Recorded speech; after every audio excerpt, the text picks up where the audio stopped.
नमस्कार दोस्तों, हमारे हिंदी स्टोरी चैनल में आपका स्वागत है। हमारी आज की कहानी है ससुराल में माँ का तिरस्कार। सुबह के लगभग 6 बजे हुए थे। लक्ष्मी सुबह सुबह उठकर नहा धोकर मंदिर में पूजा कर रही थी। थोड़ी ही देर के बाद उसके कानों में किसी के चिल्लाने की जोर जोर से आवाज आने लगी। हे भगवान, कितना समय हो गया है, अभी तक ये हमारे अन्य कमरे से बाहर नहीं निकली है। पता नहीं क्या करती रहती है। आज चाय मिलेगी भी कि नहीं। आज तो लगता है कि खुद से ही चाय बनानी पड़ेगी। मैंने तो सोचा भी नहीं था कि बुढ़ापे में ऐसे दिन भी देखने पड़ेंगे कि अपने आप ही चाय बनानी पड़ेगी। अब तो यह नौबत आ गई है कि सुबह की चाय के लिए चिल्लाना पड़ता है, तब जाकर कोई चाय देता है। इस घर में तो मेरी कोई सुनता ही नहीं है। 2 घूंट चाय के लिए चिल्लाती रहती हूँ। आखिर इस घर में मेरी सुनने वाला है ही कौन। बबीता जी की कड़कती हुई आवाज को सुनकर उनका बेटा महेंद्र नींद से जाग जाता है और इस आवाज से डर जाता है। अपनी माँ की आवाज सुनकर उसकी नींद तो 100 कोस दूर चली गई थी। वैसे तो उसे घर में बबीता जी की तेज आवाज सुनने की सभी को आदत पड़ चुकी थी। घर में रोज रोज ऐसी आवाज गूंजने लगी थी जो लगभग सुबह से शुरू होकर शाम तक गूंजती रहती थी। रोज रोज घर में होने वाले महाभारत की सभी को आदत लग चुकी थी। जैसे ही आँख खुली तो महेंद्र ने घड़ी की तरफ देखा तो सोचने लगा कि हे भगवान, अभी तो 7 भी नहीं बजे हैं और माँ सुबह सुबह कितना चिल्ला रही है। और सुबह सुबह लक्ष्मी को प्रवचन देने शुरू कर दिए। थोड़ी देर के बाद महेंद्र अपने कमरे से उठकर बाहर आ गया और अपनी माँ के पास आकर बैठ गया। अपनी माँ को कहने लगा कि अरे माँ जी, क्या बात है, आप सुबह सुबह क्यों शुरू हो जाती हो? सुबह सुबह कितना चिल्लाती हो, सोने भी नहीं देती। आपके चिल्लाने की आवाज से मेरी नींद खराब हो गई है। इतना सुनकर बबीता जी कहने लगी, अरे क्या करूं बेटा, जब तक सुबह सुबह को गला फाड़ फाड़ कर चिल्लाती नहीं हूँ। तेरी पत्नी अपने कमरे से बाहर नहीं निकलती है, इसलिए मुझे चिल्लाना पड़ता है। अब तू ही बता बेटा, क्या आज तक कभी भी ऐसा हुआ है कि मेरे मुंह से अपने गुणगान सुने बिना तेरी पत्नी लक्ष्मी एक कप चाय भी आसानी से बनाकर नहीं देती? यह सभी बातें बबीता जी गुस्से में कह रही थी, लेकिन उनकी बात कहने का अंदाज कुछ अलग लग रहा था। अपनी माँ की बातों को सुनकर महेंद्र अपने मुंह के ऊपर हाथ रखकर अपनी हंसी को छुपाते हुए कहने लगा, लेकिन माँ जी, इस बात में भी गलती तुम्हारी ही है। अगर आपने लक्ष्मी को अच्छे से काम करना सिखाया होता तो आज इस तरह से चिल्लाने की नौबत बिल्कुल भी नहीं आती और आपको सुबह सुबह यूं चिल्लाना नहीं पड़ता। बबीता कहने लगी, अरे मैंने तो लक्ष्मी को सारे काम बहुत अच्छे से समझाए थे। अब समझने वाला ही नहीं समझे तो इसमें भला मैं क्या कर सकती हूँ। मेरी तो किस्मत ही खराब है जो 18 साल पहले इस महारानी को अपने घर की बहू बनाकर ले आई थी। अब मेरे सामने की ही तो बात है, तेरी बहन रूबी भी तो सारे कामों को कितने अच्छे से करती है। उसे भी तो सारे काम मैंने ही सिखाए थे। सभी कामों को कितनी सफाई से करती है और चुस्ती फुर्ती दिखाती है। अपने ससुराल में भी उसने हम लोगों का नाम खराब नहीं होने दिया है। अरे ससुराल के सभी लोग उसका काम देखकर हैरान रह जाते हैं और एक तेरी बीवी है जिसे एक काम भी अच्छे से करना नहीं आता। अगर तुम्हारी सासू माँ ने उसे पहले से काम सिखाया होता तो आज यहाँ बैठी मैं इतनी परेशान नहीं होती और सभी के सामने अपनी किस्मत को यूँ दोष ना दे रही होती। अभी यह सभी बातें चल ही रही थी कि बबीता जी अपने बेटे महेंद्र के सामने बोल रही थी कि तभी उनकी बहू लक्ष्मी अपने कमरे से तैयार होकर बाहर आती है।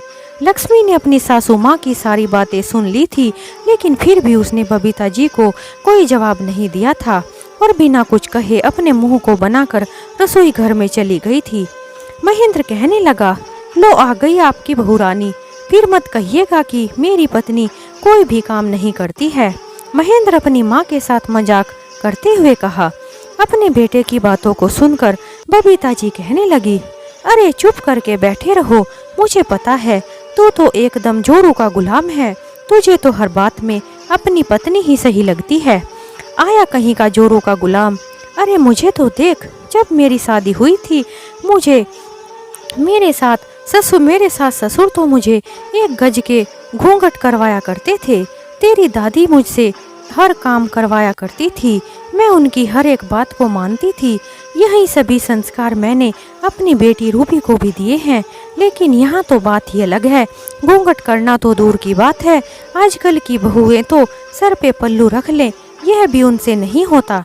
ससुर के सामने घूंघट करना तो बहुत दूर की बात है। मैं तो अपने बड़ों के सामने हमेशा सर पर पल्लू को रख कर रहती थी, लेकिन यहाँ तो ऐसा कुछ भी नहीं है। महेंद्र समझ गया था कि यहाँ तो बहू और बेटी का कार्यक्रम काफी देर तक चलने वाला है, जिसमें बहू की बुराई और बेटी की अच्छाइयों का गुणगान चलेगा। इसलिए वह वहाँ से चुपचाप उठकर चला गया।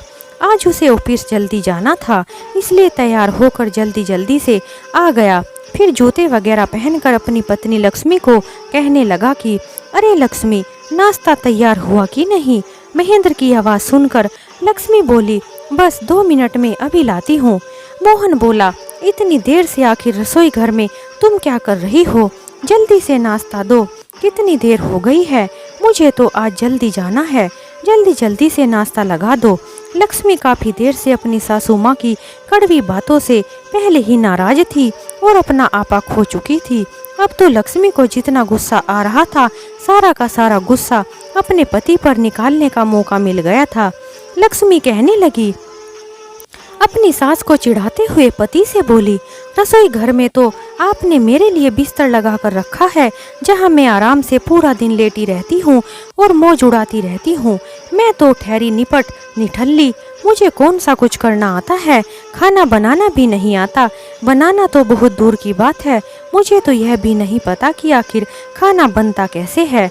इतना कहते हुए लक्ष्मी नाश्ता लेकर बाहर आती है और महेंद्र के सामने पटक कर अपनी सासू माँ को गुस्से भरी नजरों से देखकर वापस रसोई में चली जाती है।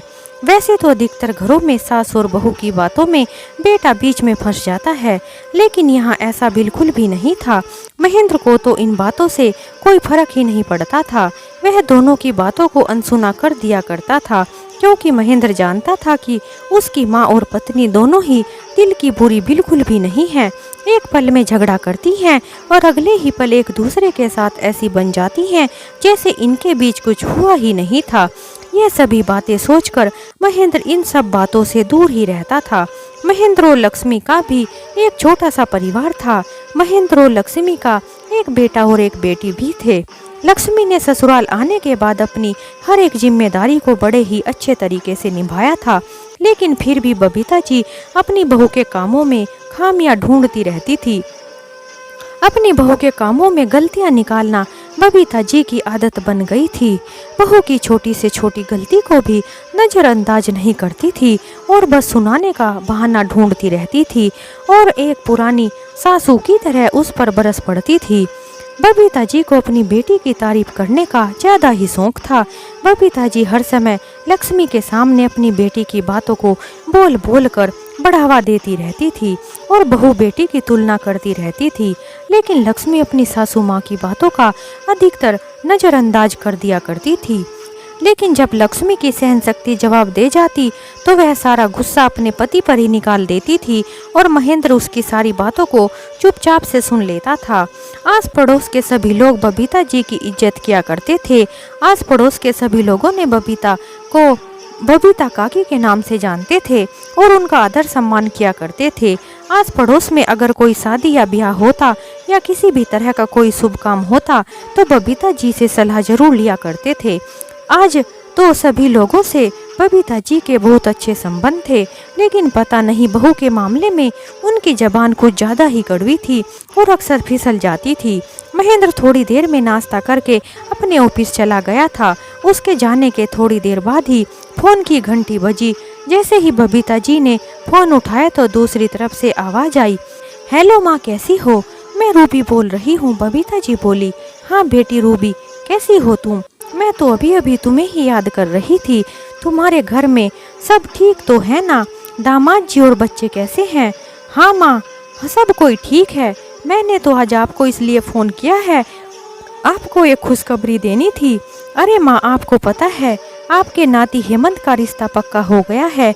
हमने उसके लिए एक अच्छी सी लड़की ढूंढ ली है, यही बताने के लिए आपको फ़ोन किया है। इतना सुनते ही बबीता जी की आंखें छलक उठी थी। इससे पहले कि बबीता जी कुछ और कहती, रूबी कहने लगी, अरे माँ, आपको पता है हेमंत की शादी की डेट भी पक्की हो गई है। शादी की डेट 15 दिन बाद की निकली है, इसलिए अभी से तैयारी शुरू कर दी गई है। और आप भी मेरे बेटे की शादी के लिए अभी से तैयारी शुरू कर दीजिए और अपने नातिन के लिए बढ़िया से बढ़िया चीज़ें खरीदना। आखिर आपकी नातिन की शादी है, कोई मजाक नहीं है। आप सब 2 दिन पहले ही आ जाना, मैं इनविटेशन कार्ड को भेज दूंगी। इतना कहकर रूबी ने फ़ोन रख दिया और कहने लगी कि मुझे बहुत सारी तैयारी करनी है। अपने नाती की शादी का समाचार सुनकर बबीता जी खुश हो गई थी और दूसरी तरफ काफ़ी परेशान भी हो गई थी। चिंता के कारण उनके पसीने छूटने लगे थे कि आखिर इतनी सारी तैयारी कैसे होगी। यही सोच सोच कर परेशान हो रही थी। सिर्फ 15 दिन का समय है, पता नहीं कितने इंतजाम करने पड़ेंगे। अरे लक्ष्मी, कहाँ चली गई हो तुम? जल्दी से इधर आओ। चिंता भरी आवाज में बबीता जी ने अपनी बहू लक्ष्मी को आवाज लगाई, लेकिन लक्ष्मी तो अपनी सासू माँ के तानों से परेशान होकर अपने कमरे में जाकर बैठ गई थी। लेकिन जैसे ही बबीता जी ने आवाज लगाई, उनकी आवाज सुनकर तुरंत दौड़ी दौड़ी चली आती है और कहने लगी, क्या हुआ माँ जी, आप मुझे आवाज क्यों लगा रही थी? क्या कोई बात है? अरे बहू लक्ष्मी, तुम्हारी नंद रूबी का फोन आया था। वह बता रही थी कि हेमंत की शादी तय हो गई है और 15 दिन बाद ही शादी है और हम सभी को 2 दिन पहले ही आने को बोला है। मुझे तो बहुत चिंता हो रही है कि इतनी सारी तैयारी कैसे होगी और सभी इंतजाम कैसे हो पाएंगे। यह सुनकर लक्ष्मी काफी खुश हुई और कहने लगी, अरे वाह माँ जी, यह तो बहुत ही खुशी की बात है और आप तैयारी की बिल्कुल भी चिंता मत कीजिए। मिलजुल कर हम सभी कुछ इंतजाम कर देंगे। मैं सभी चीज़ों को संभाल लूंगी और सारी तैयारियां बड़े ही अच्छे ढंग से हो जाएगी। लक्ष्मी ने अपनी सासू माँ को दिलासा देते हुए कहा। फिर दोनों सास बहू अपने आपस के झगड़े को भूलकर शादी के तैयारियों के बारे में विचार विमर्श करने में बिजी हो गई थी। वैसे भी बबीता जी के हाथ पैर फूलना तो स्वाभाविक ही था, क्योंकि उनका दामाद एक बहुत बड़ा व्यापारी था और दिल्ली जैसे शहर में रहता था और उनका रहन सहन भी काफी ऊंचा था। जिस समय उनकी बेटी की शादी उनके दामाद से हुई थी, उस समय दोनों परिवार एक जैसी स्थिति थी। उस समय उनका दामाद एक प्राइवेट नौकरी किया करता था, लेकिन शादी के कुछ समय बाद ही उसने नौकरी छोड़कर अपना बिजनेस शुरू कर दिया था और भगवान के आशीर्वाद से और उसकी कड़ी मेहनत से उसके बिजनेस में काफ़ी ज़्यादा तरक्की होने लगी, जिसका नतीजा यह निकला कि आज उनके पास ईश्वर के आशीर्वाद से किसी भी तरह की कोई कमी नहीं है। आज उनका दामाद बहुत बड़ा व्यापारी बन चुका है और उनकी बेटी रूबी बहुत ही ऐसो आराम से रहती है। इसके आगे पीछे नौकर घूमते हैं, जरा भी काम नहीं करती है। काफी शान और शौकात के साथ रहती है। लेकिन दूसरी तरफ उनका बेटा महेंद्र, जो एक छोटी सी कंपनी में नौकरी करता है, उसकी सैलरी कुछ ज़्यादा तो नहीं है, लेकिन फिर भी अपने घर के खर्चों को चलाने में कोई दिक्कत नहीं होती है और उनके घर का सभी खर्च आराम से निकल जाता है। जीजा और साले की कमाई में धरती आसमान का अंतर आ गया था। जैसे जैसे समय बीतने लगा, यह अंतर बढ़ता ही चला गया, जो दोनों परिवारों के संबंधों के बीच में भी दूरी का कारण बनता जा रहा था। अब तो ऐसा समय आ गया था, रूबी अपने मायके जाकर रहना तो बहुत दूर की बात है, वह अपनी माँ से मिलने के लिए भी नहीं आती थी। हालांकि समय के साथ साथ रिश्तों में भी दूरियां बन गई थी, लेकिन यह तो खून के रिश्ते थे जो सुख दुख में सबसे पहले याद आते हैं। इसलिए बबीता जी और लक्ष्मी जी शादी की तैयारी में जुट जाती हैं। सभी कुछ सोचने समझने के बाद बबीता जी उठकर अपने कमरे में चली गई। कमरे में जाकर अपनी अलमारी में से एक पुरानी सोने की चैन को उठाकर ले आई और अपनी अलमारी में से कुछ एफडी के कागज निकाले, उनको लेकर बाहर आ गई और अपनी बहू से कहने लगी, अरे लक्ष्मी, कल तुम एक काम करना, जब बाजार जाओगी तो इस सोने की चैन का दाम पूछ कर आना। इस चैन को हम बेच देंगे और यह जो एफडी है महेंद्र से कहकर इसको भी तुड़वा लेंगे। आखिर बेटी के घर जा रहे हैं तो सबके कपड़े तो लेकर ही जाने होंगे और बाकी का सामान भी ले जाना होगा, और हेमंत की पत्नी को देने के लिए भी कोई ज्वेलरी तो लेनी पड़ेगी। लक्ष्मी कहने लगी, ठीक है माँ जी, मैं कल जाकर यह सभी काम कर देती हूँ, और अपनी सासू माँ की हाँ में हाँ मिलाते हुए अपने काम को करने में लग गई। रात को जब महेंद्र घर आया तो बबीता जी ने उसे उसके भांजे महेंद्र की शादी के बारे में बताया और सभी तैयारियों के बारे में भी बताया। दोनों माँ बेटे मिलकर शादी की तैयारी के बारे में विचार विमर्श करने लगे। महेंद्र बोला, माँ आप बिल्कुल भी चिंता मत कीजिए, 3-4 दिनों के बाद मेरी सैलरी भी आ जाएगी, उसके बाद हम सभी कुछ खरीद कर ले आएंगे। तो बबीता जी ने कहा, नहीं नहीं बेटा, तू बस कैसे जाना है इसकी तैयारी कर ले, किसी ट्रेन की टिकट या किसी गाड़ी को बुक करा ले, बाकी का सभी कुछ मैं देख लूंगी। घर के खर्च के लिए भी तो पैसों की जरूरत पड़ती है, बस तुम वह अपनी एफडी तुड़वा देना, जिससे मैं बाजार जाकर बहू के साथ सभी कुछ ले आऊंगी। अगले दिन जैसे ही महेंद्र ने एफडी को तुड़वाकर अपनी माँ को पैसे दे दिए तो सास बहू दोनों घर के सभी कामों को निपटाकर बाजार के लिए निकल गई। सबसे पहले ज्वेलर के यहाँ जाकर सासू माँ ने सोने की चैन को देकर उससे ज्वेलर को दिखाया और उसके बदले बाकी की ज्वेलरी ले ली, और फिर कपड़े खरीदने के लिए एक बड़े से शोरूम में चली गई, जहाँ पर उन्होंने जाकर देखा तो कपड़ों की कीमत तो आसमान को छू रही थी, और कपड़े उन्हें अपनी बेटी और दामाद के स्टैंडर्ड के हिसाब से खरीदने थे। अभी तो उन्होंने 2 जोड़ी कपड़े ही सिलेक्ट किए थे। तो बबीता जी कहने लगी, अरे बहू, अभी तो 2 ही जोड़ी खरीदे हैं, लेकिन पैसे तो कम पड़ रहे हैं। अपनी सासू माँ की बातों को सुनकर लक्ष्मी बोली, अरे माँ जी आप कपड़े खरीदिए, मैं अभी आती हूँ। इतना कहकर लक्ष्मी दुकान से बाहर चली गई और थोड़ी देर के बाद पैसे लेकर वापस लौटी। बबीता जी उसके हाथों में पैसे देखकर हैरान रह गई थी और पूछने लगी कि लक्ष्मी, तुम्हारे पास इतने सारे पैसे कहाँ से आए? तुमने कहाँ से इतने पैसों का इंतजाम किया है? लक्ष्मी कहने लगी, वह सब मैं आपको बाद में बता दूंगी, पहले आप अपनी खरीदारी पूरी कर लीजिए। बबीता जी ने अपनी बेटी और दामाद के लिए लेटेस्ट डिजाइन के कपड़ों की खरीदारी करके अपने परिवार के लिए भी पहनने के लिए कपड़ों की खरीदारी कर ली। सभी कामों को निपटाकर वे दोनों जब घर आए तो लक्ष्मी सबके लिए खाना बना रही थी, और खाना बनाकर अपनी सासू माँ के लिए जब खाना लेकर आई तो उसकी नज़र अपनी बहू के गले पर पड़ी तो हैरान होकर पूछने लगी, अरे लक्ष्मी, तुम्हारी चैन कहाँ गई? तुमने तो पहनी हुई थी, क्या तुम्हारी चैन किसी ने चुरा ली है? नहीं माँ जी, मेरी चैन किसी ने नहीं चुराई है, मैंने अपनी चैन को बेच दिया है, क्योंकि पैसों की बहुत ज़्यादा ज़रूरत थी और कपड़ों की खरीदारी करनी थी। चैन को बेचने की बात सुनकर बबीता जी की हैरानी का ठिकाना नहीं रहा और कहने लगी कि लेकिन बहू, वह तो तुम्हारी माँ की निशानी थी, जो तुम्हारी माँ ने तुम्हें बहुत ही प्यार से दी थी। तुम्हारे पास केवल एक ही आखिरी निशानी बची हुई थी, लेकिन तुमने तो उसे भी बेच दिया है। तुमने उसको क्यों बेचा है? अरे माँ जी, अब दीदी के घर में सस्ते कपड़े तो नहीं ले जा सकते। अगर हम वहाँ सस्ते कपड़े लेकर जाते हैं तो दीदी की कितनी बदनामी होगी।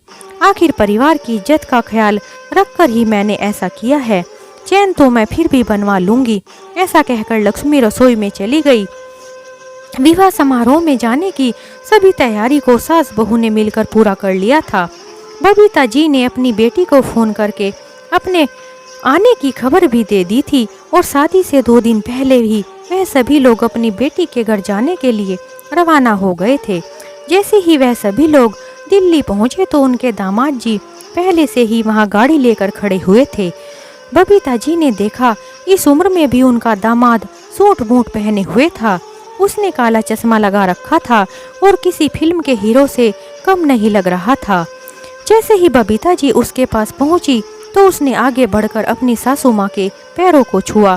बबीता जी ने उसको बहुत सारे आशीर्वाद दिए। साधारण से कपड़े पहने हुए उन सभी लोगों को अपने दामाद की महंगी गाड़ी में बैठते हुए काफी संकोच लग रहा था। गाड़ी में बैठे हुए बबीता जी सोच रही थी कि जैसे ही घर पहुंचूंगी तो मेरी बेटी तो दौड़ती दौड़ती आएगी और आकर मुझसे लिपट जाएगी, जैसे पहले आकर लिपट जाती थी, और फिर बहुत सारी शिकायत करेगी और बोलेगी कि अरे माँ जी, यह क्या है, आपने आने में इतनी देर क्यों कर दी, आप इतनी देर से क्यों आए हो। और वह भी जल्दी जल्दी से मेरे लिए कुछ खाने को लेकर आ जाएगी और फिर सारा हालचाल बांटेगी और कौन कौन से काम करने हैं इसकी पूरी लिस्ट बनाकर मुझे थमा देगी। ये सभी बातें सोच सोच कर बबीता जी मन ही मन खुश हो रही थी और फूल ही नहीं समा रही थी। जैसे ही वह लोग घर पहुँचे, रूबी के दोनों बेटे आगे बढ़कर उन सभी के पैरों को छूने लगे। रूबी भी वहीं पर खड़ी थी और घर की साज सजावट को देख रही थी और सभी लोगों को काम करने के बारे में बता रही थी। अपने घर वालों को देखकर राम नमस्ते की औपचारिकता करने के बाद थोड़ी मुस्कुराते हुए उनसे मिली और फिर जाकर नौकर को आवाज लगाने लगी और कहने लगी कि अरे रामू, इन्हें ऊपर वाले कमरे में ले जाओ और यह सभी सामान भी उठाकर ऊपर वाले कमरे में रख देना। और इतना कहने के बाद फिर से अपने कामों में व्यस्त हो गई थी। घर पहुंचने के बाद बबीता जी के दिल में जो इतना उत्साह भरा हुआ था, एकदम से ठंडा पड़ चुका था। कहाँ वो बबीता जी अपनी बेटी से मिलने के लिए मान सम्मान की उम्मीद लगा रही थी और कहाँ उनकी बेटी ने उनके लिए एक नौकर के हाथों नाश्ता भिजवाकर औपचारिकता निभाती थी। बबीता जी सभी कुछ देखकर हैरान हो रही थी। उन्हें अपनी बेटी के व्यवहार काफी अलग लग रहा था। यह सभी कुछ देखकर बबीता जी का दिल बुझा बुझा सा हो गया था। सभी लोग बारी बारी से बाथरूम में जाकर हाथ मुंह धोकर फ्रेश हो गए और फिर सफर की थकावट को दूर करने के लिए चाय नाश्ता करने लगे। लेकिन बबीता जी तो भूख बहुत दूर चली गई थी। उनकी तो भूख ही मिट गई थी। उन्हें समझ नहीं आ रहा था कि उनकी बेटी इतनी बदल कैसे गई। चाय का कप लेकर जैसे ही बैठी रही, थोड़ी देर बाद रूबी भी कमरे में आ गई और कहने लगी कि अरे यह क्या है, आप लोगों ने अभी तक चाय नाश्ता भी खत्म नहीं किया है। बबीता जी कहने लगी अरे रूबी बेटा, मैं तो बस तेरा ही इंतजार कर रही थी। रूबी कहने लगी अरे माँ, इतने सारे काम हैं, समझ नहीं आता क्या क्या देखूं, और आप सभी तो घर के ही लोग हैं, फिर आपके साथ मेहमानों जैसा बर्ताव क्यों करूं। अपनी बेटी के मुंह से प्यार भरी बातें सुनकर अब तो बबीता जी खुश हो गई थी और उसके दिल में ममता फिर से हिलोरे लेने लगी थी और कहने लगी कि अरे बेटी, बात तो तुम सही कह रही हो, शादी वाले घर में काम भी तो बहुत ज़्यादा होते हैं। तुम मुझे बताती जा, मैं और तेरी भाभी मिलकर सभी कामों को संभाल लेंगे। इस समय बबीता जी के दोनों नाती हेमंत और सौरभ वहां आते हैं। तभी बबीता जी के अपने बैग को खोलकर बैठ गई और सभी सामान को दिखाने लगी। बबीता जी एक एक करके सभी के लिए जो कुछ भी लेकर आई थी एक एक करके दिखाने लगी और बड़े ही प्यार से सबको देने लगी। हेमंत को नानी के लाए हुए कपड़े बहुत पसंद आए, तो वही सौरभ भी उन कपड़ों को देखकर नाचने लगा और कहने लगा कि अरे नानी जी, आप मेरे लिए कपड़े तो बहुत ही सुंदर लेकर आई हैं, मैं तो आज इनको ही पहनूंगा। अपने नाती की बात सुनकर बबीता जी बहुत खुश हो रही थी, लेकिन जैसे ही उन्होंने रूबी को उसके कपड़े दिए तो बबीता जी सोच रही थी कि उनकी बेटी भी खुश हो जाएगी, परंतु बेटी ने तो औपचारिकता निभाते हुए उलट पलट कर देखा और वापस वहीं पर रख दिया। उसके चेहरे पर कोई उत्साह नहीं था, परंतु बेटी ने तो औपचारिकता निभाते हुए उलट पलट कर देखा और वापस वहीं रख दिया। उसके चेहरे पर कोई उत्साह नहीं था। बुझे मन से उसने वहीं सब कुछ रख दिया और सभी को कहने लगी अब आप सभी लोग आराम कर लीजिए, काफी थक गए होंगे, रात को भी संगीत का फंक्शन रखा गया है, मुझे नीचे जाकर उसकी तैयारी भी देखनी होगी, इसलिए मैं जाती हूँ। संगीत का नाम सुनते ही बबीता जी के चेहरे पर मुस्कान आ गई थी। वह लेटे लेटे सोच रही थी कि कितने दिनों से कोई गीत भी नहीं गाया है, आज तो मुझे बहुत सारे गाने गाने का मौका मिलेगा। ये सभी बातें सोच सोच कर बबीता जी काफी खुश हो रही थी। शाम के समय जब सभी लोग तैयार होकर संगीत के लिए आंगन में इकट्ठा हो गए थे, संगीत का आयोजन उन्हीं के घर के आंगन में रखा गया था और जिसकी सजावट भी बहुत सुंदर की गई थी। रूबी की किट्टी पार्टी की सहेलियां भी वहां पर आ गई थी। उसकी सहेलियों का स्टैंडर्ड भी काफी हाई था और वह फिल्मी गानों पर नाचते गाते हुए झूम रही थी। वहाँ बड़ा सा डीजे लगा हुआ था। बबीता जी सोचने लगी अरे यह भी कोई संगीत हुआ, शादी के मौके पर तो सगुन के गीत गाए जाते हैं, बबीता जी बैठे बैठे ऐसे शगुन के गानों का इंतजार कर रही थी कि मेरी बेटी मुझे शगुन के गीत गाने को कहेगी, लेकिन उसकी बेटी रूबी तो अपनी हाई सोसाइटी सहेलियों के साथ नाच गाने में बिजी थी। उसे इतनी फुर्सत नहीं थी कि अपनी माँ को भी 2 गीत गाने को बोल दे, जबकि उसे पता था कि बबीता जी को शादी ब्याह में गीत गाने का कितना ज़्यादा शौक था। थोड़ी ही देर में डीजे पर काफ़ी तेज आवाज़ में फिल्मी गाने बज रहे थे। बबीता जी का गीत गाने का शौक तो मन में ही रह गया था। उनकी बेटी ने उन्हें किसी से मिलवाया तक नहीं था। ऐसे अपरिचित माहौल में बबीता जी केवल एक दर्शक की भांति एक कोने में कुर्सी पर बैठी रही। वहीं बैठे बैठे बबीता जी की बहू लक्ष्मी उनके लिए खाने का सामान लेकर आ गई। महेंद्र जी भी वहीं पर बैठे हुए अपने बच्चों के साथ खाना खाने लगा। आज तो बबीता जी अपने आप को बहुत अकेला और लाचार महसूस कर रही थी। खाना खाने के बाद सभी लोग अपने अपने कमरे में आ गए।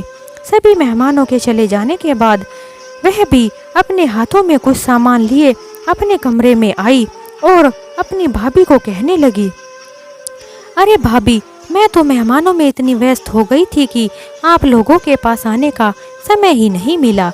आप लोगों ने सही से खाया कि नहीं? लक्ष्मी बोली।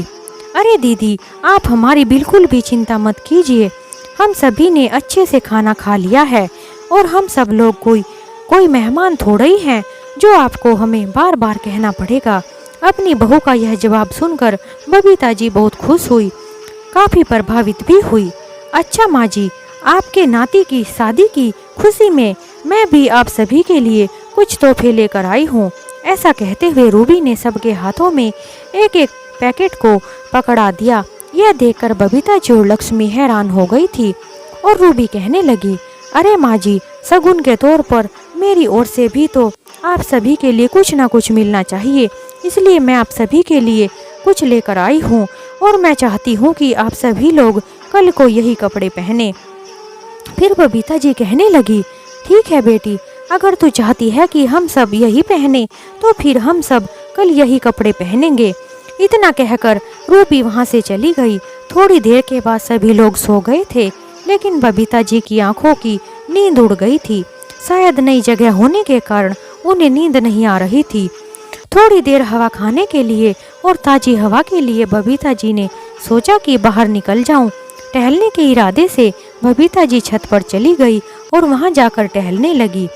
टहलते टहलते बबीता जी के कानों में कुछ आवाज़ सुनाई दे रही थी।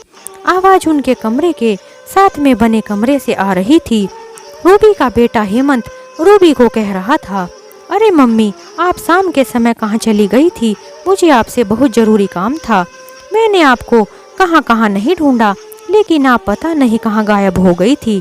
अरे कुछ नहीं बेटा, मैं बाजार चली गई थी। तुम्हारी नानी और मामा मामी और उनके बच्चों के लिए अच्छी क्वालिटी के कपड़े खरीदने थे, इसलिए बाजार गई थी, वरना कल फिर वह लोग वही पुराने घटिया क्वालिटी के कपड़े पहनकर खड़े हो जाते। लेकिन तुम्हारी शादी में कितने बड़े बड़े लोग आने वाले हैं। अगर उन्हें यह पता चला कि यह गंवार जैसे दिखने वाले लोग मेरे मायके वाले हैं तो मेरी तो सारे मेहमानों के बीच में कितनी बेइज्जती होने वाली थी। यही सब सोचकर मैं उनके लिए कपड़े खरीद कर लाई हूँ ताकि वह पहन सके। अब यह लोग तो मुंह उठाकर घटिया कपड़े पहनकर आ गए, लेकिन मुझे तो अपनी इज्जत का थोड़ा ख्याल तो रखना ही पड़ेगा। मैं तो उन्हें क्या घटिया कपड़े पहनने दूंगी? मेरे बेटे की शादी में ऐसे कपड़े नहीं पहनने दूंगी। लोगों के घरों से तो देखो शादी ब्याह के मौके पर जाने कितने उपहार आते हैं, लेकिन मेरे मायके वाले तो देखो कितना घटिया कपड़े उठाकर ले आए हैं। क्या हम ऐसे कपड़े पहनते हैं? उन्हें मेरी इज्जत का क्या बिल्कुल भी ख्याल नहीं आया? अरे जितना सामान वह लेकर आए हैं उससे ज़्यादा खर्च तो मैं उनके ऊपर ही कर दिया है। गुस्से भरे स्वर में रूबी बोलते जा रही थी। तभी उसका बेटा हेमंत बोला, अरे बस कीजिए मम्मी, आप कैसी बातें करती हो? मामा मामी और नानी हमारे लिए भाई बहन सभी हमारे अपने हैं, और जिन कपड़ों को आप इतना घटिया बता रही हो, क्या आपको पता भी है कि वह सभी सामान उन्होंने कितनी मुश्किल से हमारे लिए खरीद कर लाए होंगे, और हमारे लिए उन्होंने वह सब उपहार कितने प्यार से खरीदे होंगे? इसका अंदाजा भी क्या आप लगा सकती हैं? उनके लाए हुए सभी उपहार में कितना प्यार छुपा हुआ है, क्या आपने वह नहीं देखा? लेकिन आप तो शायद यह देखना ही नहीं चाहती। पता नहीं कैसी हो गई हो आप। तोहफे की कीमत पैसे से नहीं प्यार से आंकी जाती है, और वही चीज वह लोग भर भर कर लाए हैं, लेकिन आपको दिखाई नहीं दिया।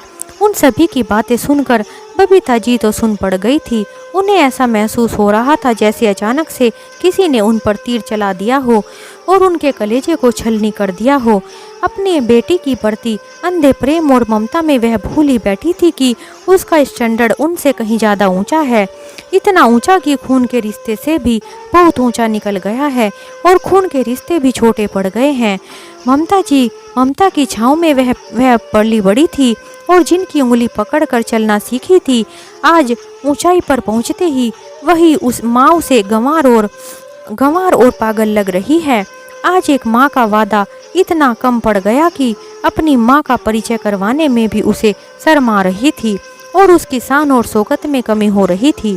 अपनी बेटी को दिए गए जिन संस्कारों पर बबीता जी काफी इतराती थी, उन्हीं संस्कारों के नए आज इतनी कमजोर हो गई थी कि उस नींव पर खड़े रिश्तों की इमारत आज टूटकर नीचे गिर गई थी। अपने बिस्तर पर लेटी लेटी बबीता जी अपने आप को कोस रही थी कि आखिर क्यों अपने पूरे परिवार को लेकर वह अपनी बेटी के घर आकर बैठ गई है। शादी वाले दिन जब सभी लोग हल्दी के फंक्शन में बैठे थे तो बबीता जी अपनी बेटी के पहनावे को देखकर चिड़चिड़ा रही थी और मन ही मन सोच रही थी कि शादी के पवित्र रस्मों में इन अतरंगी कपड़ों को पहनने की बजाय अगर एक सुंदर सी साड़ी पहनी होती तो कितनी ज़्यादा अच्छी लगती। ऐसे अंग प्रदर्शन करना तो हमारी संस्कृति नहीं है। बबीता जी के मन की दशा तो लक्ष्मी बहुत अच्छे से समझती थी और अपनी सासू माँ को समझाते हुए कहने लगी, माँ जी आप दीदी को कुछ भी मत बोलिएगा, कहीं आप उन्हें कोई ऐसी बात बोल देना जिससे रिश्ता खराब हो जाए। अगर दीदी ने आपको कुछ बोल दिया तो मैं सुन नहीं पाऊंगी। अपनी बहू की कही बात बबीता जी को समझ आ गई थी और वह चुपचाप कमरे में जाकर बैठ गई। मन में विचार आया कि सर पर पल्लू ना करने के कारण अपनी बहू को कितनी कड़वी बातें सुनाती थी, जबकि वह कपड़े बहुत ही सलीके से पहनती थी। बहू के दिन घर के काम में जुटी रहती थी और मैं उससे संतुष्ट ही नहीं होती थी और हमेशा उसके काम में कमियां ही निकालती रहती थी। पूरा दिन मेरी बहू अपने काम में लगी रहती थी, लेकिन मैं तो हमेशा अपनी बहू से संतुष्टि रही ही नहीं और मेरी बेटी की तारीफों के फूल बांधती रहती थी। नंद के परिवार के सामने अपने परिवार की इज्जत बचाने के लिए लक्ष्मी ने तो अपने गले की चैन भी बेच दी थी, जो उसको उसकी माँ का दिया हुआ उसके लिए एक अनमोल उपहार था।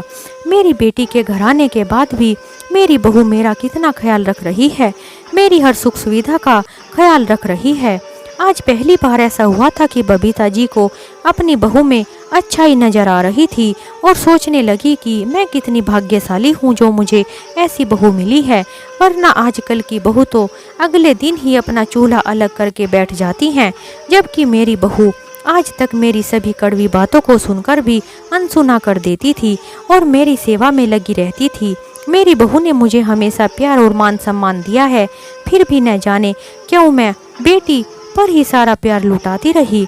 आज बबीता जी को अपने आप पर शर्मा रही थी, सोचकर शर्मिंदा थी कि उन्होंने अपनी बहू का कितना अपमान किया था और करती रहती थी, लेकिन उनकी बहू तो साक्षात लक्ष्मी का रूप निकली। कुछ समय बाद उनकी बहू लक्ष्मी भी कमरे में आ गई और कहने लगी कि चलिए माँ जी कपड़े बदल लीजिए, सभी लोग तैयार हो गए हैं, शादी के बड़े से होटल में रखी गई है। ऐसा कहते हुए लक्ष्मी ने अपनी सासू माँ के लिए साड़ी निकाल दी। वह साड़ी थी जो उनकी बेटी रूबी उनके लिए लेकर आई थी। एक एक करके सब लोग तैयार हो गए। बबीता जी भी अपनी बेटी की लाई हुई साड़ी पहनकर तैयार हो गई थी, जबकि वह उस साड़ी में अपने आप को भारी भरकम महसूस कर रही थी। उनको उस साड़ी में दम घुट रहा था और अब वापस अपनी इस दुनिया में लौट आना चाहती थी जहाँ पर पूरी तरह से स्वतंत्र थी। फिर भी स्वयं को समझाते हुए शादी के फंक्शन में सम्मिलित हो गई और अगले दिन जब नई दुल्हन आई तो आशीर्वाद के तौर पर बबीता जी ने उपहार स्वरूप सोने की अंगूठी दे दी। दोनों दूल्हा दुल्हन ने पैर छूकर अपनी नानी का आशीर्वाद लिया। अपने सामान को पैक करके बबीता जी ने अपनी बेटी की दी हुई साड़ी वहीं पर रखकर रख दी और वापस अपने घर जाने को तैयार हो गई। लक्ष्मी जी ने भी अपनी पूरी पैकिंग कर ली थी और सभी घर आने को तैयार हो गए थे। रूबी ने अपने मायके वालों के हाथों में मिठाई के कुछ डब्बे पकड़ाकर ड्राइवर के हाथों उन्हें स्टेशन छोड़ने के लिए जैसे ही रूबी ने आवाज़ लगाई तो बबीता जी बोली, अरे बेटी रहने दो, हम तो ऑटो से चले जाएंगे। हम जैसे गंवारों को ऑटो में सफ़र करने की आदत नहीं है। तुम्हारी महंगी गाड़ी तो तुम्हें ही मुबारक हो। अब हम चलते हैं। ऑटो में बैठते ही बबीता जी की आंखों में आंसू आ गए थे और उनकी आंखों में आंसुओं का सैलाब बहने लगा था। महेंद्र भी अपनी माँ के दर्द को समझ रहा था तो वह उनकी बहू ने उनके आंसू पोंछते हुए बबीता जी को गले से लगा लिया। वह अपनी सासू माँ के आत्मसम्मान पर लगी चोट को अच्छी तरह से समझ पा रही थी। दोपहर बाद जब बबीता जी अपने घर पहुंची तो काफ़ी अच्छा लग रहा था। थोड़ी देर के बाद अपनी थकावट को दूर करके बबीता जी आस पड़ोस के घरों में मिठाई बांटने के लिए कमरे में मिठाई लेने चली गई। तभी उनके कानों में महेंद्र की आवाज़ पड़ती है, अरे लक्ष्मी, आखिर तुम्हारा ध्यान कहाँ रहता है? खाना बनाने में तुम्हारा बिल्कुल भी ध्यान नहीं है। सब्जी में तो नमक बिल्कुल भी नहीं है। कैसी सब्जी बनाई है तुमने? एकदम से ठीक ही है। इससे तो पहले कि लक्ष्मी कुछ कहती, बबीता जी तो कहने लगी कि अरे यह क्या तरीका है अपनी पत्नी से बात करने का। सफ़र से लौटते ही बेचारी घर के कामों में लग गई है। आखिर वह भी तो इंसान है। अगर सब्जी में नमक मिर्च कुछ ऊपर नीचे हो गया तो कौन सी बड़ी बात हो गई। अगर तुझे नमक कम लग रहा है तो अपने आप जाकर रसोई घर से ले ले। और हाँ, एक बात कान खोलकर सुन लेना, अगर दोबारा से मेरी बहू से इतनी ऊंची आवाज़ में बात की तो मेरे से बुरा और कोई नहीं होगा। बबीता जी का यह बदला हुआ रूप देखकर महेंद्र का मुंह खुला का खुला रह गया। लक्ष्मी भी हैरानी का ठिकाना नहीं था। वह लगातार अपनी सासू माँ की तरफ देख रही थी। उसे समझ नहीं आ रहा था कि आखिर माँ जी को आज हो क्या गया है। माँ जी का यह रूप तो आज बिल्कुल ही बदला बदला लग रहा है। इतना प्यार तो उन्होंने अपनी बहू पर कभी भी नहीं दिखाया था जितना आज दिखा रही है। लेकिन यह देखकर काफ़ी खुश भी थी कि आज उसकी सासू माँ उसके साथ कितने अच्छे तरीके से बात कर रही है। भले ही क्यों ना हो, सास बहू में वह छोटी मोटी तकरार फिर भी बना रहता है। सास बहू का प्यार अपरंपार। जब सास बहू मिलकर करती हैं सारा काम तो घर बन जाता है उनका एक पवित्र तीर्थ धाम। तो दोस्तों, इस तरह हमारी यह कहानी समाप्त होती है। अगर आपको हमारी कहानी थोड़ी भी अच्छी लगी हो तो हमारे चैनल को लाइक करें, शेयर करें और सब्सक्राइब करें।